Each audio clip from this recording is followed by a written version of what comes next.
Bumuhos ang emosyon ng isang overseas Filipino worker o OFW na nagtatrabaho sa Malaysia, sa ginawa para sa kanya ng nanay niya na nasa Pilipinas naman.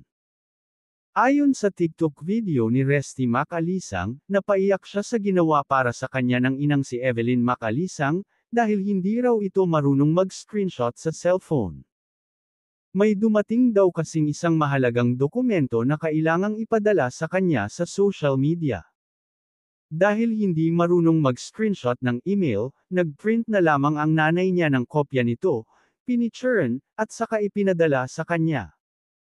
Napaluha naman si Resty, dahil sa simpleng gesture ng kanyang ina, na gagawin ang lahat para sa kanya. Pero sa mas malalim na dahilan, nakaramdam ng pagkami si Resty sa kanyang inang may edad na rin. Mas na-appreciate daw ngayon ni Resty ang kanyang ina, lalo na ngayong malayo sila sa isa't isa, at siya ay nasa ibang bansa para magbanat ng buto, bilang isang nurse. Aniya, tanging OFW lamang daw ang makakaunawa sa mga ganitong moments. OFW moments, I miss my mama, saad niya sa caption ng TikTok video. Sa text caption naman, my mom doesn't know how to screenshot. So she did this. Sa text caption naman, my mom doesn't know how to screenshot. So she did this. She had to print the whole thing and send it to me. Hindi ko kinaya.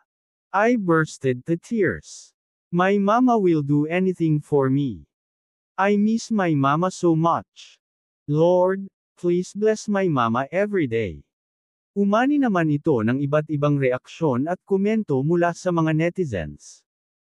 Mothers are amazing angels in our lives.